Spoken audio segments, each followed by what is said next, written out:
But I think you should develop a good relationship with fear and not let it, not let your fears determine the outcome. Hey, good morning, everyone, and welcome to Season 5 of the 15-ish Minute Coffee Chat, a conversation providing tips for every entrepreneur and business owner.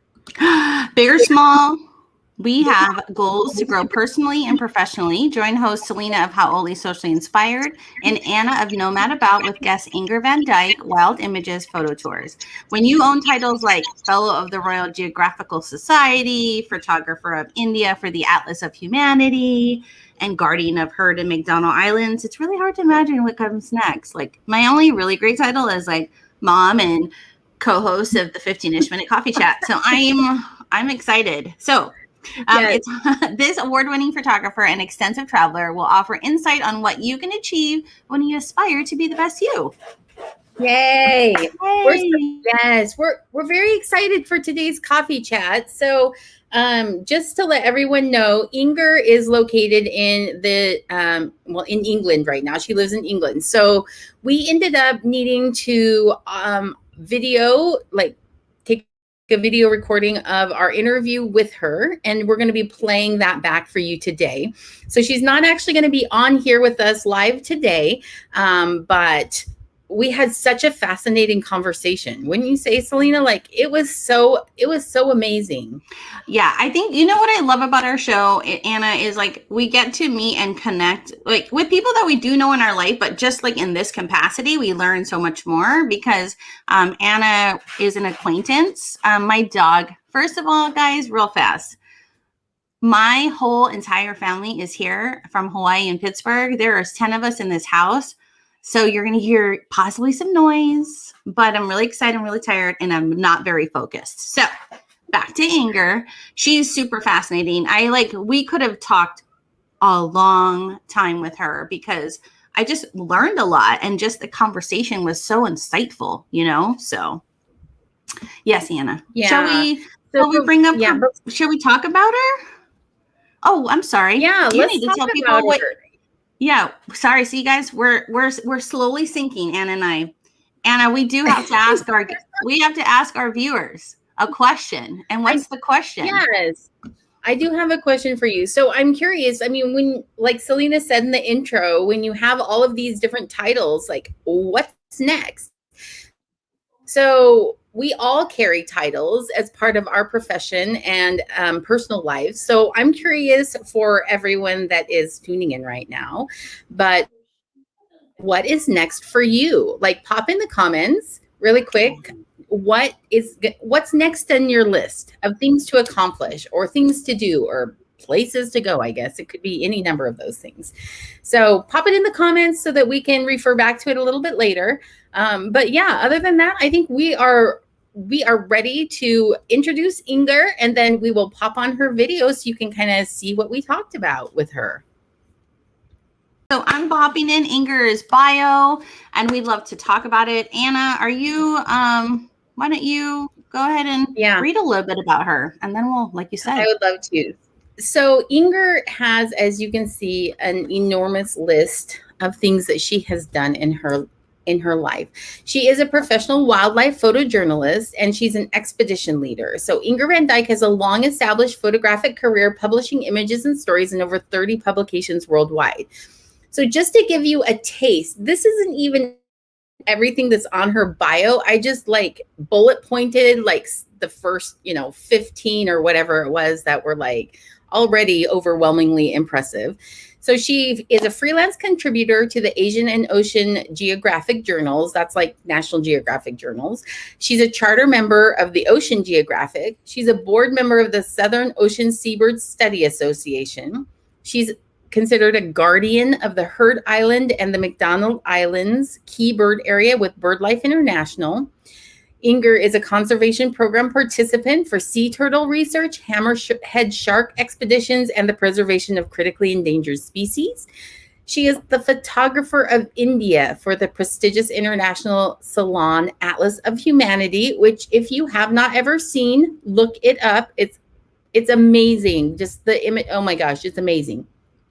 She's an international member of the Explorers Club for her work in documenting the vanishing cultures of Tibet. And Inger is a fellow of the Royal Geographic Society. Whew! Like, that's a lot, you know? I mean, bravo to you, Inger, for really, you know, I think lately I've been on this kick of like, you know, making the most of your life and doing things that you love. And I think Inger is definitely really encompassed all of that. You know, she's going after things and she's participating in as much as she can. And I just think that's fantastic. So, you know, you're right. That is a lot, you know? It is a lot. And it's one of the reasons we wanted to have her come on the show, is because one of the things that we were talking about is when you've done so much in your career and you've achieved so many, we're going to call them titles again, but also accomplishments. When you've achieved so much, how do you decide where to go next with your career, your life, your, you know, what trajectory is next for you? And one of the things, and you'll see this in our interview with Inger, but one of the things I really love is how humble she is and about what she has accomplished and how she makes it all about the people she's met and the cultures that allowed her to have these experiences. It's not about her. She doesn't talk about it in the sense of I did this and I did that. It's all about they allowed me into their world. They allowed me into their culture. They allowed me to take their pictures. They allowed me to document, you know, their life. And anyway, it's super fascinating. So yes. Wait, one last comment before you go further ado. What I did, you know, I'm from Hawaii. I am Hawaiian, and we have a culture that, you know, we have certain traditions, and that we hope that when people come to visit Hawaii, they're very respectful of it. And what I loved about talking with Inger is she talks about being very respectful when she goes into these communities, like Anna had mentioned. And I think I really respect a person that does.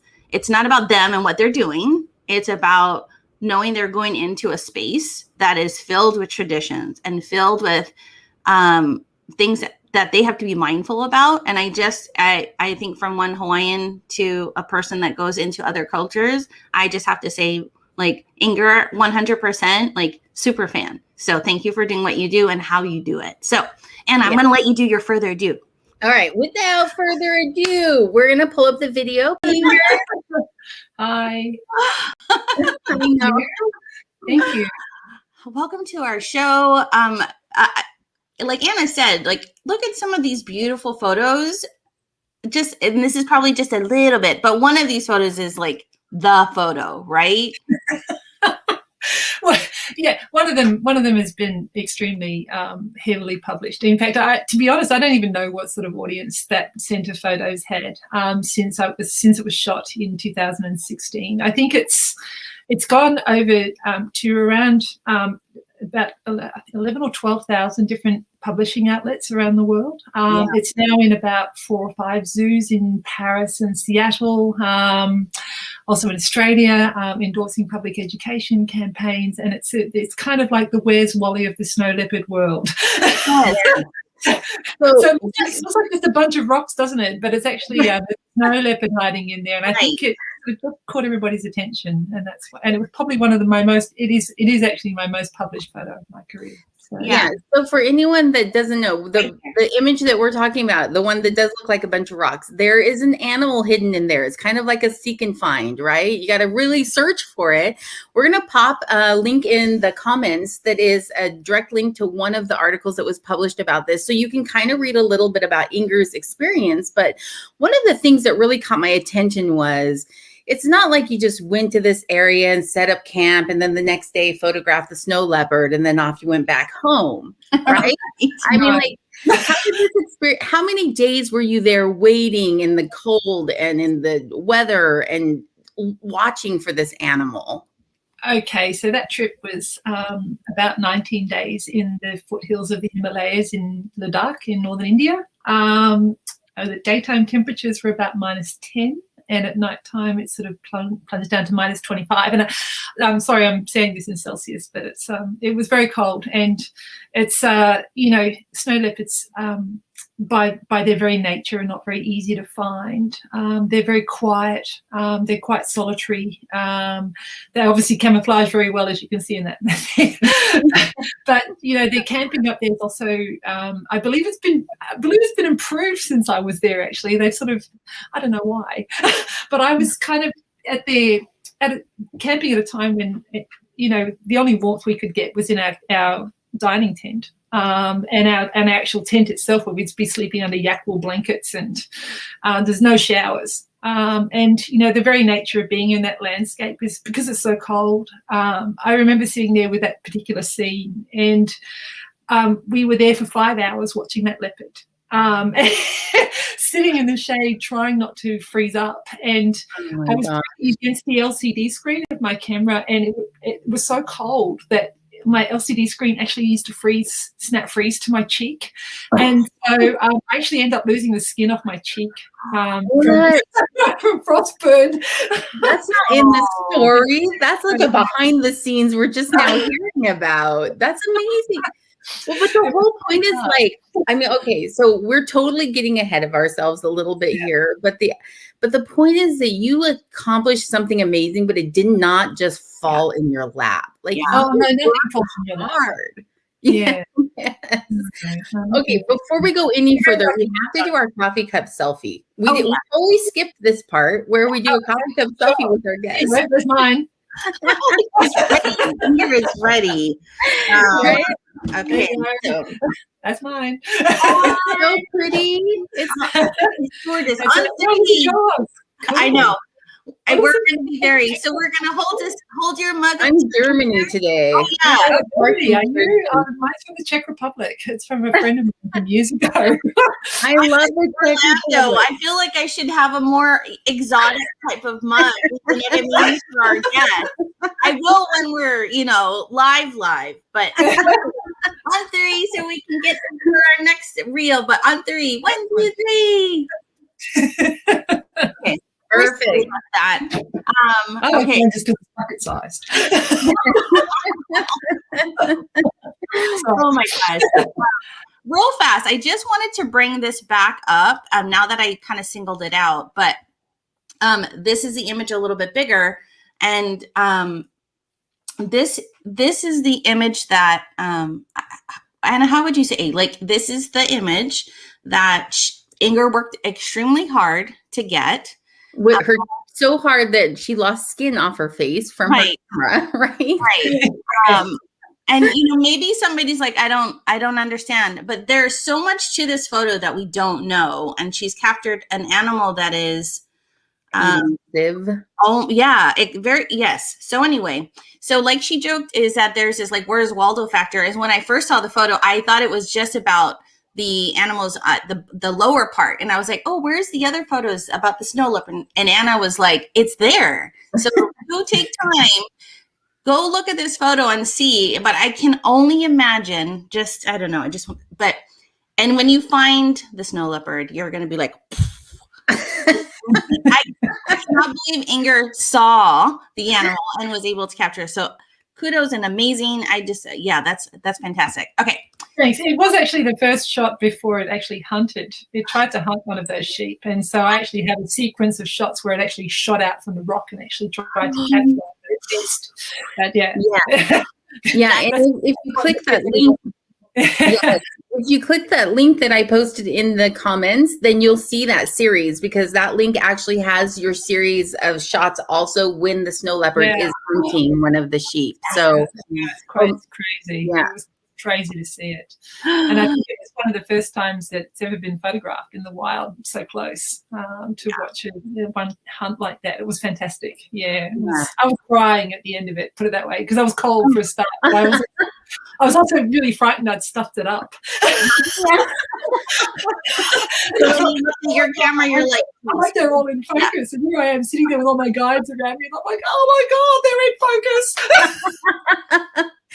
So what gets away with you? I knew that they would be, but of course, you just hope. You've just seen something so extraordinary in the animal world, and you just hope that you didn't do the wrong thing. And that was I was so relieved when I saw the photos, because I just thought my God, it's not like you can just go and ask that cat to do it again. Right. There's no take two.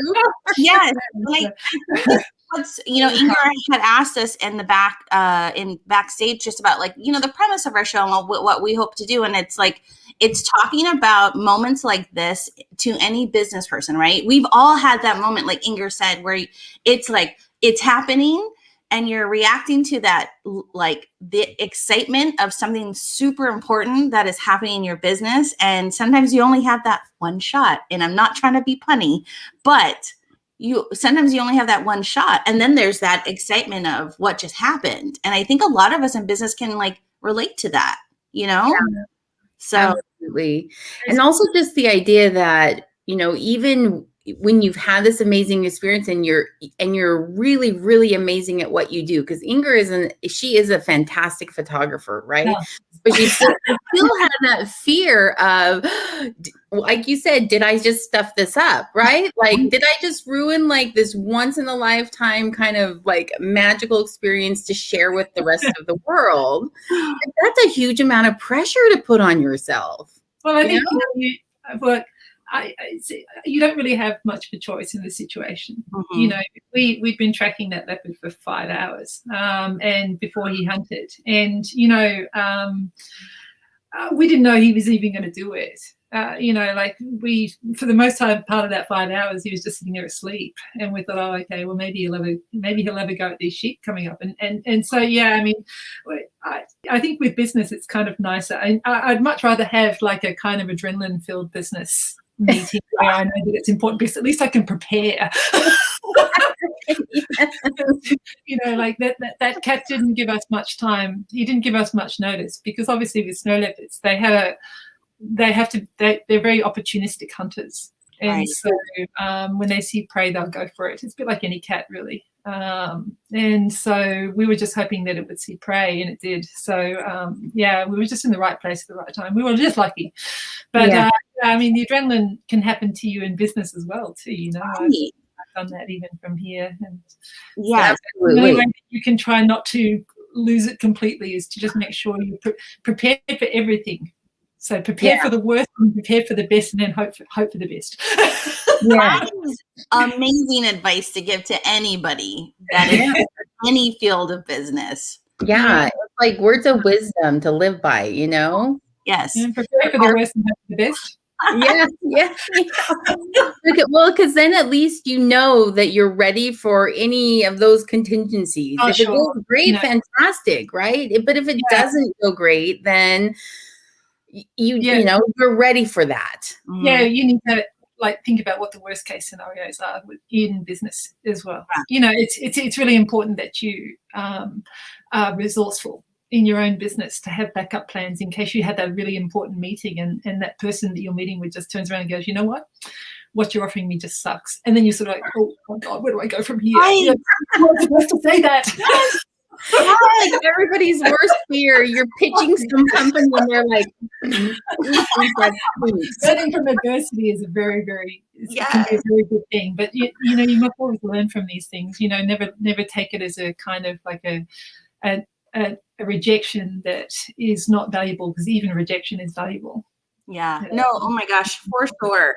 Yeah, I just had a conversation in a group last night about somebody had said they presented their work and they were really excited about it, and the client was like, not even close. And she mentioned, she goes, man, it's such a humble pie that she was eating, okay, go back and redo and yeah. So, creative content. Yeah. See, the thing with creative people generally, and people involved in arts and whatnot, you have to kind of steel yourself for rejection, because you're creating something that's actually an extension of yourself. And it's the same with photography as well. And people, there's a couple of things with creatives that are really an issue. And firstly, they largely work on their own. So they don't have other people to kind of just bounce ideas off, or not. Some people work in teams, of course, but there's, photographers, writers, bloggers, all these people, they generally sort of work on their own, and they do tend to be quite sensitive to rejection.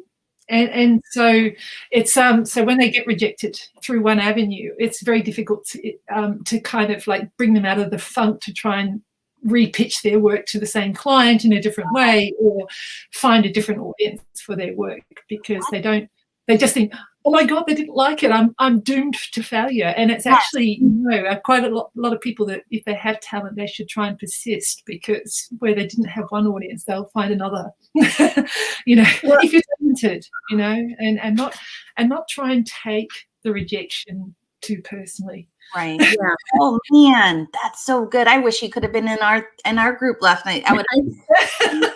But I will share that. So yeah, I do. Okay, industry, right, for sure.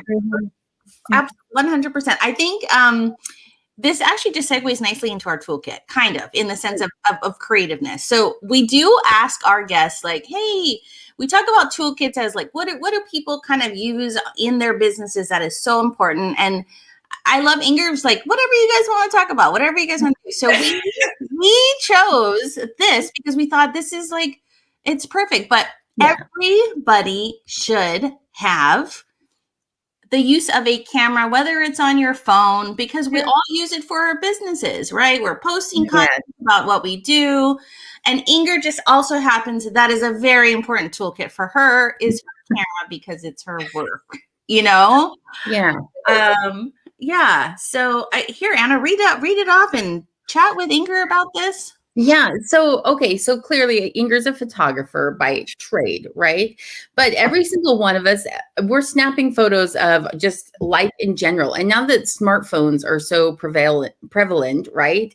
Yeah. I mean, they're everywhere. So everyone has access to a camera. And so the toolkit really today is to not be afraid to share bits of your life with your business colleagues, in the sense that when you know that best practices for posting on social media or even on your website is to include a little bit of yourself in there, so that your clients and customers can get to know who you are and the person behind the business. The trend right now is to invest in people, not just products. And so if the person doesn't represent the same moral standards, the same value base, then people are not going to invest in you. So you want to share who you are and what your business means to you a little bit. And one of the best ways to do that is going to be with images. Mm-hmm. So Inger, tell us about your camera. Like, I'm sure it's fancy and got a million lenses and well, actually on my kit's being serviced at the moment, so I didn't quite prepare for here, but I do have a camera body here, and it's here.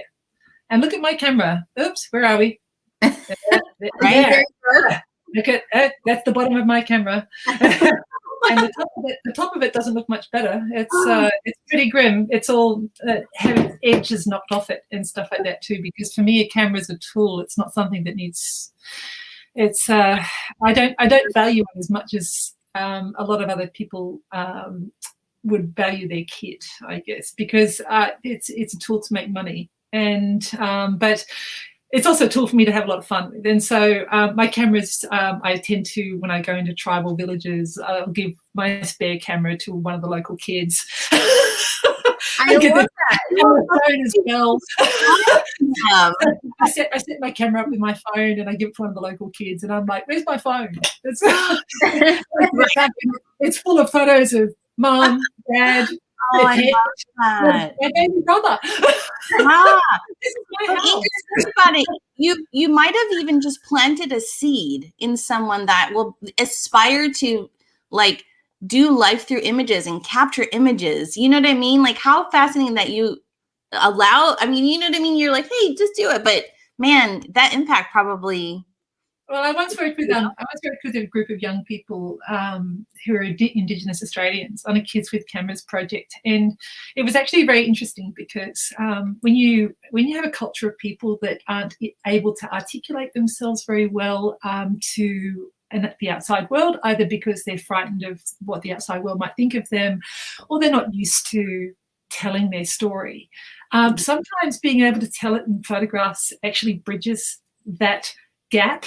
And so it's the project basically armed kids with cameras and told them, and some simple questions, things like, what makes you happy? What makes you sad?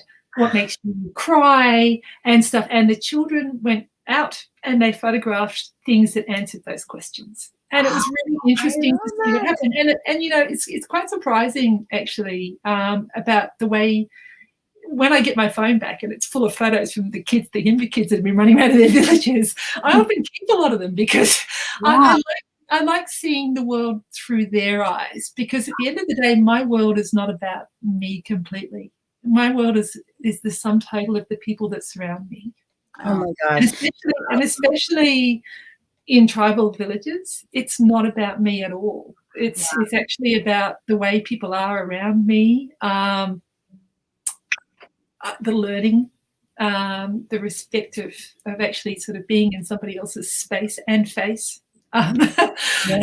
You know, and a gentle kind of discovery that happens between two vastly opposing cultures. And I think that's what, when I take people on my trips, that's what I always hope I'm a conduit for, is to actually allow people to not just take photos and teach people how to take nice photos, but to actually sit and listen and understand and have an open mind, because some of the things I show people are so unlike anything that they've ever seen before. And it may not be very, it's such an alien concept. And so you have to go lightly and tread gently through other people's worlds. It's just so important. And so giving kids a camera, first, they're really talented. You're supposed to take photos of me. No, I'm photographing you.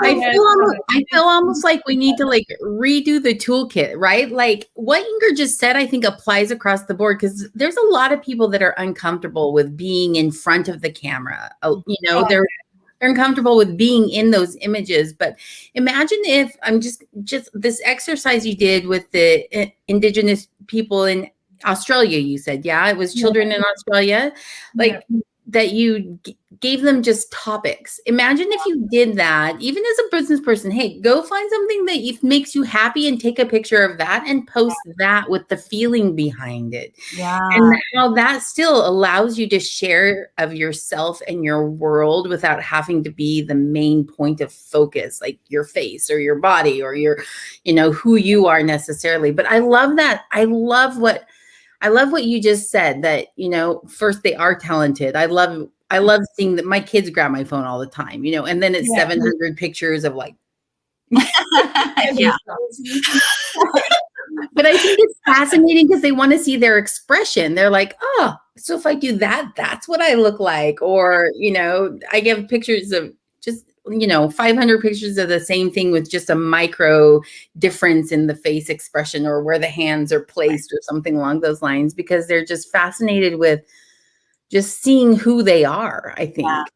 I think it's really interesting if you have a situation where you're photographing people, and people is always infinitely more difficult because you have to ask permission. Well, you should, you know, and I nearly always ask. I mean, you can't go and get photos of people like Gore and the lovely Muhimba girl without having some type of repertoire with that person, because simply people just don't feel comfortable. And you can tell, you know, when you see a photograph of somebody that's been taken against their will or in some sort of environment of duress. And you know, I always hope that my photos don't reflect that type of environment, because they never are. If somebody says no to a photo to me, I'm happy to walk away. It doesn't. Well, I'm not always happy, but I was. The thing, you know, I posted a photograph just in the last few days of a young lady called Nagudo, and she was a really, really beautiful Suri woman in Ethiopia, and she looks like a supermodel. I mean, you know, if you thought about where she lived, you would never think that something like this ethereal being would come out of such a rustic little village. Here she is, and one person commented and said, "Oh, she looks sad." And she doesn't. She looks like she's had a hard life. And I said, well, she actually wasn't sad. I see photos of her laughing, but you know, I showed her a series of photos of herself, and that was the one that she liked the most. And so she thought it was good. And so I think, you always have to, even in business, you have to, and it gets harder as you get older, I think, because you end up with all these stories you want to tell somebody, but you also have to be able to listen and the ability of placing yourself in somebody else's shoes. And that's a really, that comes with time and practice and so forth. But when you sit and you really listen to what people are like, and you make them the center of attention instead of yourself, then that's when the magic starts to happen. Yeah. I love that. Because it's not, life isn't about you anyway. Life is about the impact that is around you at the time, and the impact that you have on other people and stuff like that too. It's never all about you, ever. That's a great message for us to just take that away with you. It's not about you, it's about the people around you and the impact you're having on your world. That's a very big concept, deep message, but so very true. And if you micro drill it down to even your immediate environment, in your home, as you go to the grocery store, or all of those, you might think that it doesn't matter, but it does. I think there's a lot that can be said for mindfulness, and mindfulness is all about the way you perceive yourself and your impact upon others. And I think that it's important for us to sort of think sometimes before we just go charging in there. And I mean, I'm as guilty as anyone of being emotionally charged into certain situations where I may have done or said the wrong thing at the time, and I've gone back and I've just gone, oh shit, should have maybe approached that differently. But to remember that, mindfulness and the humility to understand that, hey, I didn't do this right, and then that drive to make you try again or reconcile or whatever it is that you've Again, a lot of business people have the same experience of what Inger just said, which is, sometimes the approach to something is not the right way, and you have to recircle and think about how you're going to come at it again, right? Exactly. Yeah. See, Inger, you're relating more than I think you're thinking. Okay. Yeah. I think we should move into, you've given us so much stuff, but we also love to ask, I'm a big, and so is Anna, but a big advocate of mental health. And we've had a bunch of mental health therapists on our shows in the past. So we've asked one of our guests, Lauren Bruhn, to provide us some questions for our guests. And so we have one for you today, which is... Yeah. Inger, what is the next thing you'd like to learn? French. Bridge.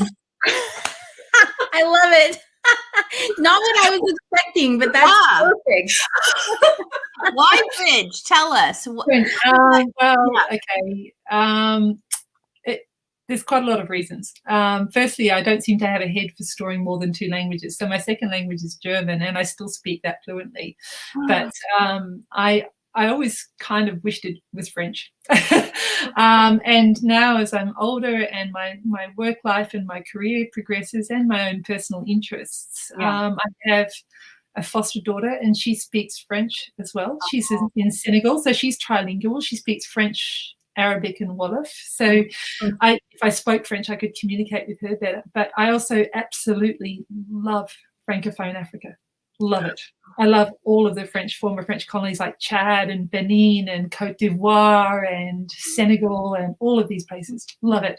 And the biggest frustration I have is not being able to communicate with people as well as I'd like to, and having to rely on local translators. And don't get me wrong, they are awesome. I mean, my translators are fantastic, but it would just ease the kind of lost in translation moments. And, I'm compiling information right now for a book on Africa, and I can't afford to have too many lost in translation. I need moments. I need accurate information. Yeah.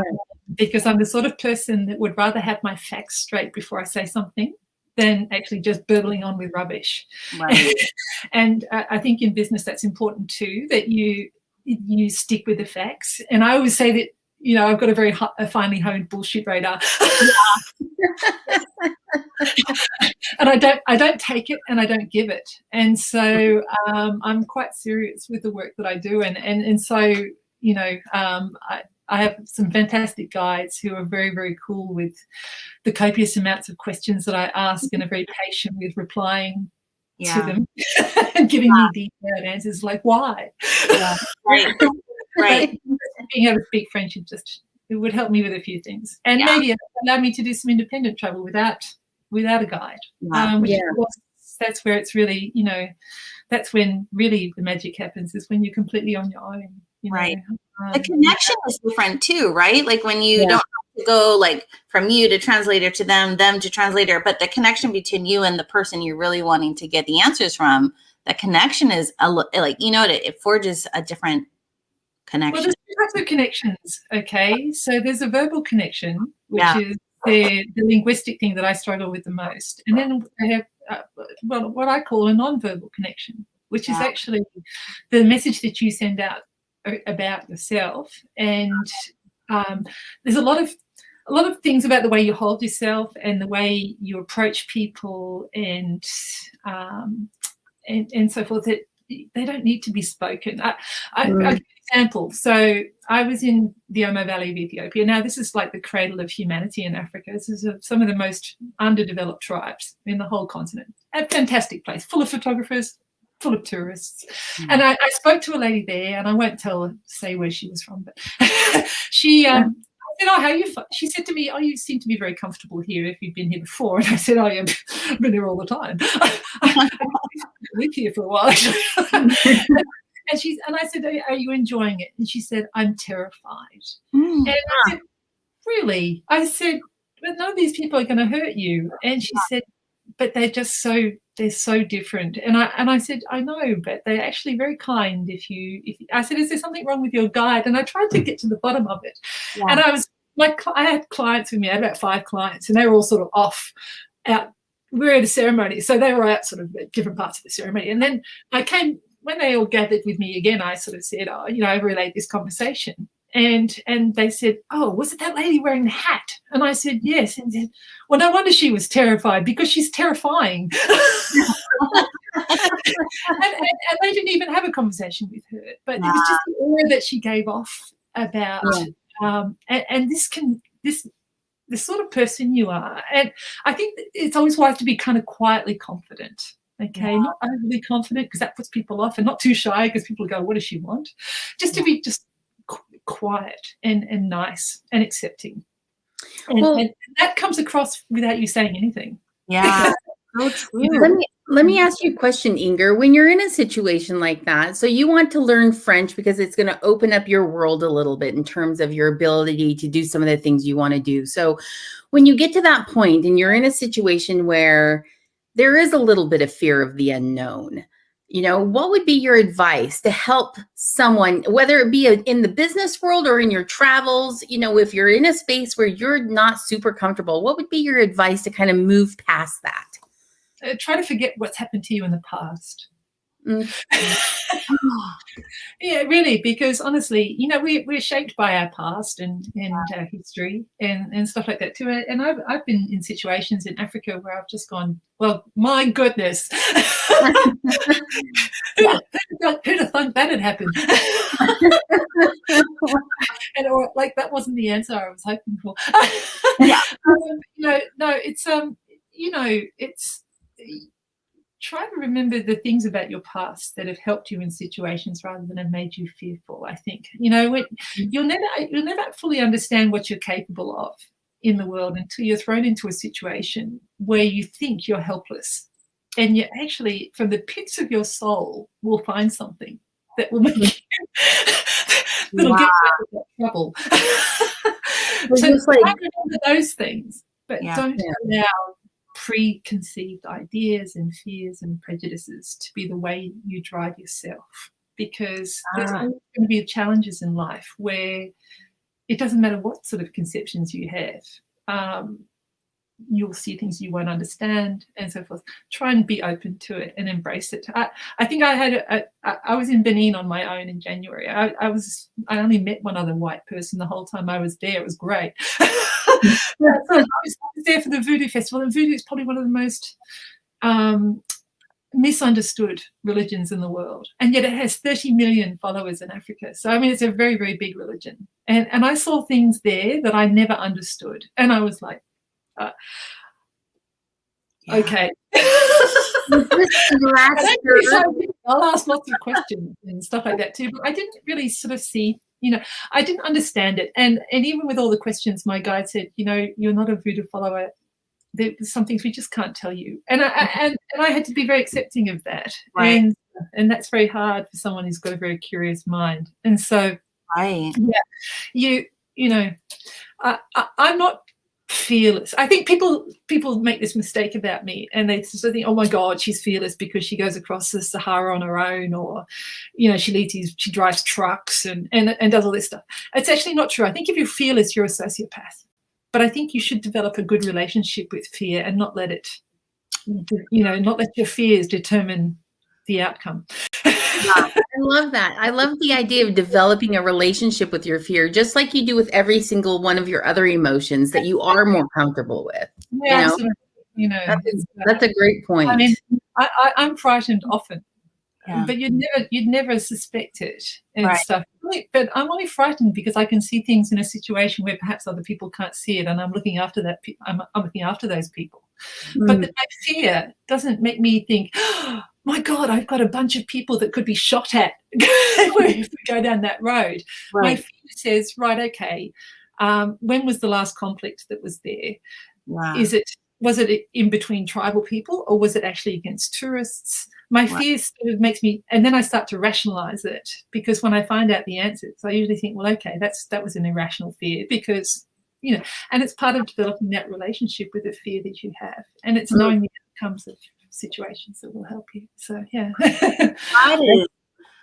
You just gave me something that I've not looked at fear like that, in that sense of like, it's either like, don't be fearful, or, you know what I mean? But I think you're saying like, you can honor that emotion and have like logical conversation with that emotion, right? So that and do what you want to do.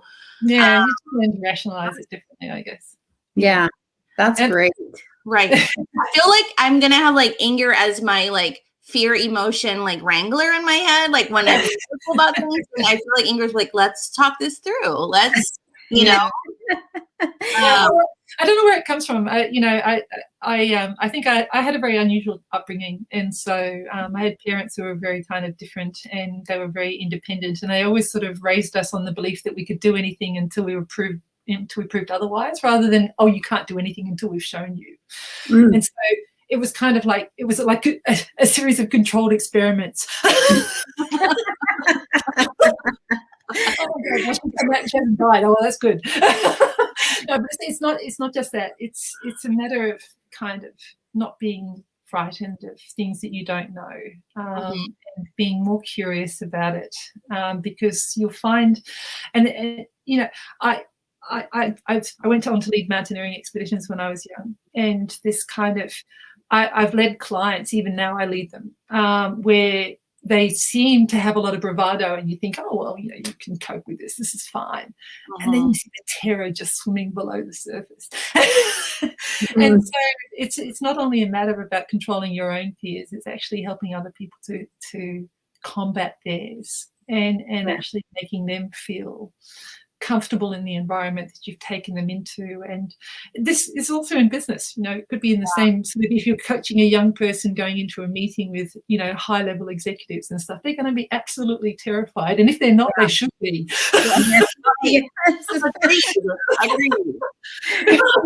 Or even starting your own business, right? I mean, there's so many unknowns out there. And if you fail, you can fail really dramatically, and now all your money's gone, and you're now a failure. I mean, it's like, oh my gosh, right? So many. Oh my God. Wait, this is so good. We could have like a 24-hour conversation with Inger. I mean, it is so good. No.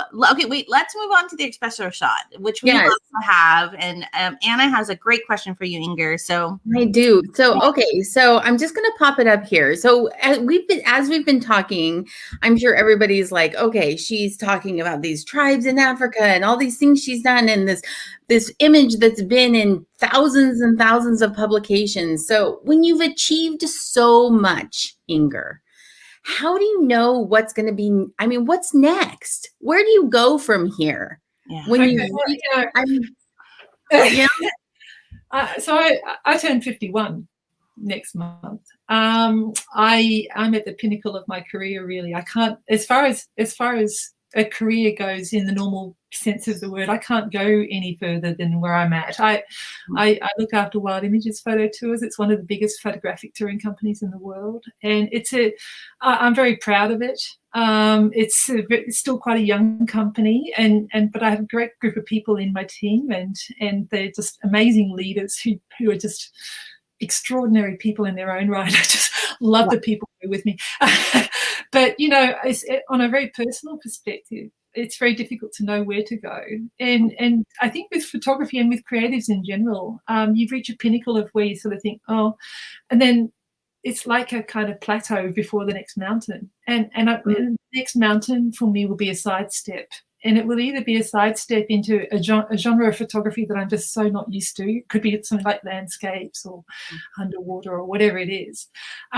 Or it's going to be my sort of like, sending my own work into like a body of work from one particular place. And that's where I'm currently working on at the moment. So I'm trying to do a book on African cultures, sort of old and new. And I'm really enjoying the journey that's taking me on, because I'm getting to see things that I don't understand, like voodoo. And then I am off to, hopefully, in the next couple of years, I'll be going to Kinshasa in Congo DRC to meet the sappers there. And they're slaves to fashion as modern Africans. And then there's the Guinea-Bissau Body Painting Festival, and all of those sorts of wonderful modern sides of Africa, hopefully juxtaposed against some of the more ancient cultures and ways of expression. That will be the formation of my book. And so that's an endless journey.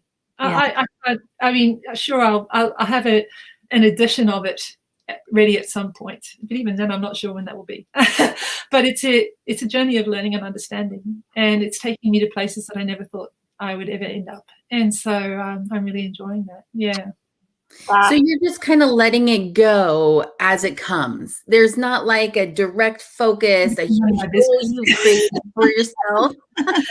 Yeah, I mean, I've got a business to run as well. Right. When I'm not in the field, I'm at home answering emails and talking to clients. Right.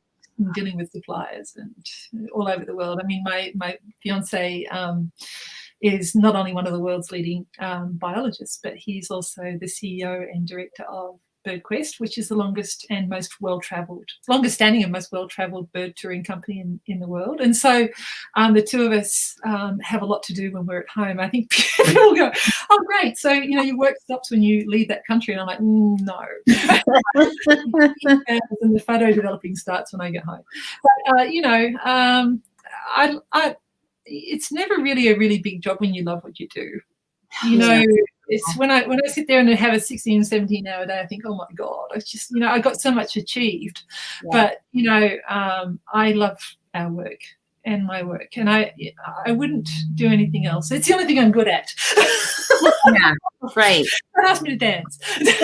Let me just ask, when I ask you as a second, kind of like a sub question, then, like, as you're looking towards the future, yes, you're running your business, but like you said, you've hit the pinnacle. And so you might sidestep into something new, like underwater photography, which I'll mention, by the way, you're a free diver, right? Which is so amazing. I like that as well.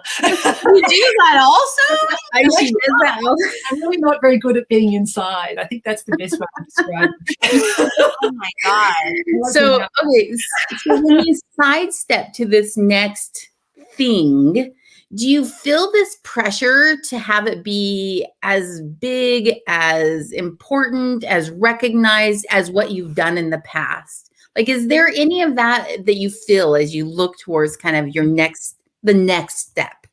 I don't feel pressure like that. To me, it's not, my life isn't about how many Instagram followers I've got or where I'm at. I mean, as I said, my work's never really been completely about me.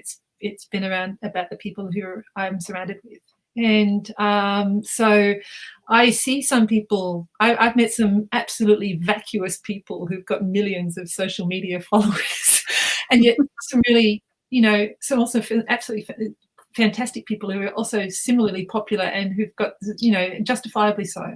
And so I think it's very easy to plunge yourself in a world of kind of feeling like you have to compete with these people in social media and stuff when actually they don't have any talent at all. They're just very good at social media, and so I don't, talk to me about who you are. Yeah. Because how many people follow you doesn't really interest me that much. I'm more interested in a person with 50,000 followers who engages with those followers in a nice way than I am with the 3 million followers who doesn't engage with anybody at all. I'm just not so for me, how you are as a human is more important, and it will always be that way with me as well. I don't have any ambitions in life to have a big car and a big house, and I want a big life, and my work doesn't earn me a lot of money. It earns me a big life, and that's all I've ever wanted. And so for as long as my work can continue to support that big life, I'll be happy. And that doesn't mean that I have to have fame. I mean, I've never sought fame. Fame has come to me, and I've been lucky in that way. Right. But it's luck. It's not, people, I look back now at my career, and I went out to trace the headwaters of the Sutlej River in the Himalayas of Tibet, not because I wanted fame or notoriety for it. I was just curious. Yeah. And so curiosity led me to walk across the Sahara on my own when I was in my late teens. Curiosity still leads me to do things like, lead expeditions in places like Chad. And I even now have people say to me, "Oh, aren't you going to fly the explorer's flag with you on the expedition?" And I'm like, no. I find actually, it's paradoxical that I'm actually quite quiet, and I'm actually a bit introverted. I know it doesn't sound like that when you talk to me, but I am actually, I would rather think and act in a measured way than just constantly talk about my work, and I get bored with other people doing it to me too. so I there's sort of superficial level kind of, it grows old very quickly on me. I you make your book title "I Want a Big Life." That's right. No, because my life's not about me. Yeah, no, my life is about everybody else. No, I love it. But just in how you say that, like I'm not looking for the 50,000 trillion followers. I just want my life, and I'm like, oh, yes, like that's a very impactful statement to me. It's about I feel like it's about the experience and not the reward that comes. When I say reward, I'm talking about things like followers or how many likes your post got, or did you get recognized in one specific thing that means a lot to you, right? But for you, it's really more about just you were able to do this amazing thing, or you were able to do this not amazing thing, but it was still something you wanted to try. You found interesting. I think, it depends on the industry that you're in. Okay. If you're a social media influencer or whatever, of course, these things are going to mean a lot more to you than someone like me. And I respect that. That's fine. Yeah. I'm okay with that. But I think one of the things that was instilled in me as a child, and particularly, and I don't think it's ever really stopped, is, and I've said it to people now, it's like there's no cure for curiosity. And once you have a curious mind, it's that curious mind can take you to all sorts of places. I always remember my mother. My mother is actually not probably responsible for that. My father is really. And my my mother always said to me, "But why would you go to Western Tibet? Like, how did you even know what was out there? And I'm like, because I read about it, and I did. To see a side of China that no one ever sees, and to me, it's that kind of constant sense of wonder and the journey and the journey hasn't always been fun. I mean, it's not been like I've gotten out there and it's been some earthly paradise. Quite the opposite. It's been a very tormenting psychological situation where I've had to deal with, guards who don't really want me to be out there towards, in places that they don't like Western people seeing. And then I've got the added bonus of having expeditioners with me who are falling apart with altitude sickness. I'm actually feeling quite worn by it too, because by that time I've been up in sort of 15,000 feet plus altitude for 10 days. I'm just thinking, oh my God, I'm so tired. I can't even relate. I know. I'm like, I don't. Trying to think. No. Yeah. Right. I think when you get back from situations like this, what you remember as defining of that particular trip is not the hardships that you faced. It's the amazing things that you've seen that no one else has ever seen, or that could be just simple having tea with nomads, or what it is, just little small things. It's not you shouldn't be defined by the adversity that you've lived through. It's really, really important, because otherwise, if I was to sit there and constantly view my life in the frame of the disappointments that I've had, I'd be very bitter and twisted. And it's very important to not let your persona be defined by the anger and the bitterness and the disappointments and the sadness and stuff like that too. It goes back to that conversation we had about fear, right? Like, it's that mindset. It's your mindset about what you're experiencing and having a relationship with those emotions and being able to turn it to the positive or to the, But it's also, it's also about not letting other people, once you're better off kind of working at your own reactions to things than you are worrying about how someone jumping down your throat because they don't like what you're doing or whatever, There's a great thing that, you can't respond to what happens, you can't control what people say or do to you. You can only control the way you react to it. And it's the same about everything. It's not just about managing your own anger. It's about managing your own fear, your own sadness, and everything like that too. And so, even though your life shouldn't be revolved around you, you should always protect yourself. And one of the things that, when you've been a mountaineering guide, is that when people say, oh, you've got to be careful because you might fall off a cliff. And I said, no, my role is to actually look after myself so that the others don't fall off a cliff. Right. That's what happened. If you're looking after other people. But people are your focus, hey? Yes. Okay. Sorry. Again, no. I am so fascinated with just anything you're saying. I could go on and on just listening. You're just so fascinating to talk to. It really is like these quips of wisdom, right? Yes, like it's almost like we need to title the show that says "Quips of Wisdom with Inger Vandyke." Like right. But, we have to wrap this up on the show. So we are going to be at the point where we ask Inger to share with everybody where they can find you. Oh, okay. Yeah, okay. Well, for saying, I've just had a big rant about not being popular on social media. I mean, not that she's not.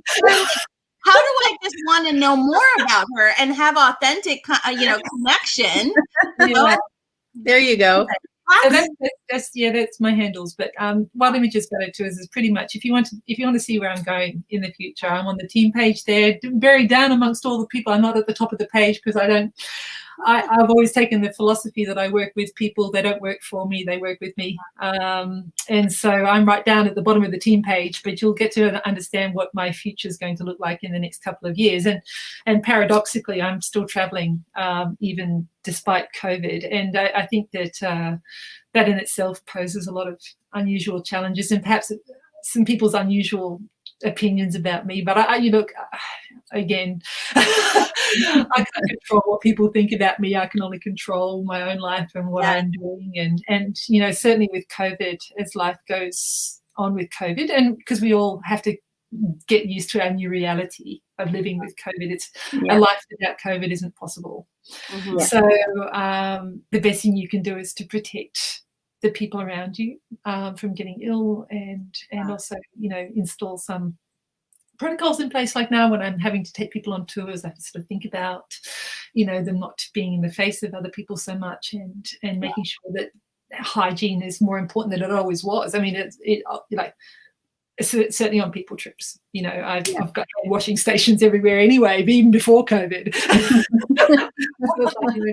When you're around, it's not because where I'm taking people, it's the local people are dirty by any stretch of the imagination. It's just that the education around communicable illnesses like COVID and stomach upsets, basic hand to mouth type things is not there, and people don't think. So I have to kind of think for people to make sure that they wash their hands and stay safe. So look, it's not impossible to travel now. It's just different, and it's people are still traveling. It might sound like that they don't because of COVID, and COVID's making a lot of people very frightened, and justifiably so. But I'm still traveling, and so I just released 2 new tours today. So and one of them's going to take place in September. So here I am. Where are you going? Tell us what your next trip is going to be. Well, I mean, I'm actually heading off in the middle of June to go with my partner Mark, and we're going to. I think the plan is at the moment we're going to Ecuador, Brazil, and Mexico. Mm-hmm. Okay. And then people are like, "Aren't you worried about Brazil?" And I'm like, "No." No, I've had COVID. I've been vaccinated. I'm not worried about. I've got lots of antibodies. I've been working through the pandemic since the beginning of last August, and I've been swabbed within an inch of my life. And every time I get swabbed through PCRs, it's always negative. And I haven't. That was before I got vaccinated. So I mean, I'm not likely to carry it or give it to others. And I'm not too worried about variants either, because I've been traveling already where there's lots of variants, and I still haven't caught that either. I mean, I'm not bulletproof, but you're careful. Test for my life. But so when that gets back, I'm actually I've been planning it for quite some time now, but I'll try to finish. But I'm planning an expedition in the Chalbi Desert of northern Kenya, and it's a tribal expedition visiting some of the tribes around Lake Turkana, but then we're going down to western Kenya to meet people like the Injera and Pokot people, and so these are very, very beautiful Kenyan ethnic people. And so, if you're up for it in September, come along. I'm telling you, it's on my bucket list. Is go on one of Inger's expeditions. We're doing some pretty interesting stuff. I mean, we're going to hike up to the top of a mountain called Mount Ololokwe with some Samburu warriors and up there and camp with them overnight on the summit. So I'm excited. I'm hoping I find some people who want to come with me. And then I'm happy to go and catch up with my foster daughter in Senegal after that. So let's see. Yes, let's see. Hopefully. Yeah. Gosh. This has been one of my favorite conversations. Like every time I think like I've had a favorite, I'm like, this has been very, I love that I've gotten to meet such a fantastic human. Thank you. I love the work that you're doing. And there's more to it than you just snapping that button and taking that picture. There's so much more to a photograph. Yeah. So much more. Yeah. And so it really does also just, for anyone that's kind of listening right now, like when you look at these images that Inger's taken, when you go to this website and when you look through this gallery and you see things on her social media, like the thought and the care and the energy that went behind every single one of those shots. Yeah. Now you just have a little bit of a bigger perspective, and it makes sense. Yeah. Why she is where she is in her career, and why, I'm just gonna give you some kudos. You pretend like you're not listening or whatever, but but she's really reached this level of amazing because of the person she is, not just because she's insisted on that one photo, or, you know, the fact that you're allowing your subjects even to choose the ones they love the most to be the ones that you're sharing. And because, I mean, it sounds like the core of Inger is it's not about her, it's about the people she is serving with what she does. And that's amazing. Like that's unique and it's different and it's amazing. Yes. Right? Yes. Yes. So I always hope I tread gently through other people's worlds. Yeah. I love that. And I it's another one of those quotable quips from Inger Vandyke right there. Tread gently through other people's worlds. Oh my gosh. No. So Inger, thank you so much for being our guest on the show. We really appreciate it. We've gone into an hour. What happens to us? You know what I mean? I know there's just so much to talk about. I feel like we didn't barely even scratch the surface. So hopefully, you know, at some point in the future, we can have you back on, you know, maybe after you go in September, we'll say, all right, tell us about it. Yeah. Well, I'm pretty lucky though. So let's no, for sure. Yeah. So before we close up today, we want to throw up our financial tip jar for everybody. This is from Caitlin Eldridge of Eldridge CPA, and she always just throws out just those quick little financial reminders. So speaking of going places, if you are traveling for business, and make sure you're tracking your business miles, and you can use Miles IQ or QBO mileage tracker, whatever it is, whatever app or whatever system you have in place, make sure you're tracking your business miles so that you can claim them. Yes. So next week on the 15-ish minute coffee chat, we are having a special edition Father's Day. Excellent. We're very excited. We're still confirming with our guests, so I'm just not going to go ahead and announce who that's going to be. But as always, you can find us at AnnaandSelena.com on Facebook, YouTube, or your favorite podcast platform. We hope you've enjoyed today's show. Make sure you subscribe because we'd love to see you all the time, right? Yep. Exactly. So we are all going to wave goodbye, and we will see you again. Listening to me and having me and allowing me to enter your an absolute pleasure. And seriously, an absolute pleasure. So, all right. See you next time. Yes. Thank you. Okay. Bye.